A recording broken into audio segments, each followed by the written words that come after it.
हूं आपके साथ ऋतु भंडारी और शुरुआत एक बड़ी खबर के साथ बुलेटिन की। जो आज से शुरू होने जा रहा है संसद का शीतकालीन सत्र। 19 दिसंबर तक चलेगा संसद का ये सत्र, जहां आपको बता दें कि सुबह 10 बजे प्रधानमंत्री नरेंद्र मोदी इस दौरान मीडिया से बात करेंगे, जो कि एक प्रोटोकॉलिक प्रक्रिया होती है, जिसमें पीएम मोदी के माध्यम से बताया जाएगा कि संसद का शीतकालीन सत्र की जो शुरुआत होगी, कितने विधेयक रखे जाएंगे, पटल पर किसको लेकर चर्चा होगी। साथ ही विपक्षों से भी अपील की जाएगी शांतिपूर्ण तरीके से सत्र को चलने दें। संसद भवन के हंस द्वार पर पीएम मोदी संबोधित करेंगे, मीडिया से बातचीत करेंगे, रूबरू होंगे, जहां परमाणु ऊर्जा सहित कई क्षेत्रों में सुधार के विधेयक भी इस दौरान पेश किए जाएंगे।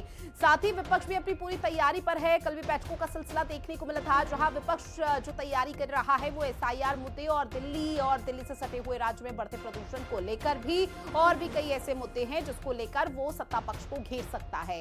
राज्यसभा में जम्मू कश्मीर के 3 नए सदस्य इस दौरान शपथ ग्रहण भी करेंगे। तो आज से संसद के शीतकालीन सत्र की शुरुआत होने जा रही है, जो कि आज का दिन बेहद महत्वपूर्ण, जहां पर विपक्ष की तरफ से तीखे रिएक्शन सामने आ रहे हैं और लगातार कहा जा रहा है कि एसआईआर का मुद्दा और दिल्ली और उससे सटे हुए राज्यों में बढ़ता प्रदूषण, इसके साथ ही जो सत्ता पक्ष अपनी मनमानी कर रहा है, लोकतंत्र की हत्या का आरोप जो लगाया जा रहा है, उन मुद्दों को लेकर उठाया जाएगा। हालांकि अभी तक ऑफिशियल स्टेटमेंट सामने नहीं आया, लेकिन इंतजार यही कि सड़क से लेकर सदन तक आज हंगामे के आसार हैं। देखिए, सदन में आने वाले विषयों को लेकर आज प्रातःकाल सर्वदलीय बैठक हुई है।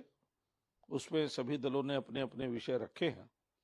उन सब पर क्या सहमति बनेगी, क्योंकि लोकतंत्र में कोई भी मांग करना ये विपक्ष का अधिकार है, किंतु कोई भी डिस्कशन नियमों के अंतर्गत और हाउस के स्पीकर, चेयरमैन, उनकी अनुमति से ही होता है। तो इस प्रकार से जिन जिन विषयों पर सहमति बनेगी या जिन जिन विषयों को लोकसभा में माननीय स्पीकर द्वारा और राज्यसभा में माननीय चेयरमैन द्वारा अनुमति दी जाएगी, उन सब विषयों पर चर्चा होगी और मैं समझता हूं सार्थक चर्चा होगी। देखिए, इलेक्टोरल रिफॉर्म्स के नाम के ऊपर जो लोकतंत्र की हत्या हो रही है, अगर लोकतंत्र नहीं बचेगा तो फिर पार्लियामेंट का मतलब क्या बचेगा? तो वो तो सबसे पहले है। इलेक्शन कमीशन को निरंकुश कर दिया है। इतनी निरंकुशता संविधान के अंदर तो हर चीज पे चेक एंड बैलेंस था, आपने तो इसको निरंकुश कर दिया। कोर्ट में भी नहीं जा सकते, कोई एफआईआर नहीं हो सकती, कोई काम नहीं हो सकता इनके अगेंस्ट। तो आपने कर क्या दिया इनके लिए? We want the parliament to function. Opposition parties, particularly Congress party, wants the parliament to function, and we want the discussions to take place.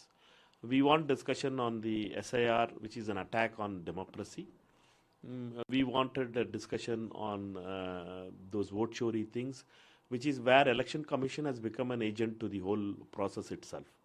Election Commission's arrogance, particularly the Chief Election Commissioner's arrogance towards the whole process, is only making people die now.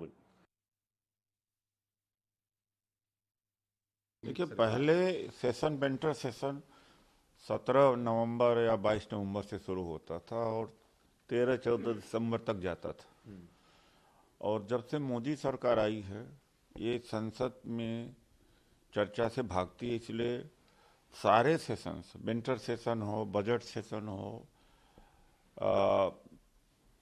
सभी session छोटे कर दिए जा रहे हैं। और देश की जनता की अपेक्षाएं होती हैं कि जिसको चुन के भेजता है उनकी समस्याओं को संसद में उठाए।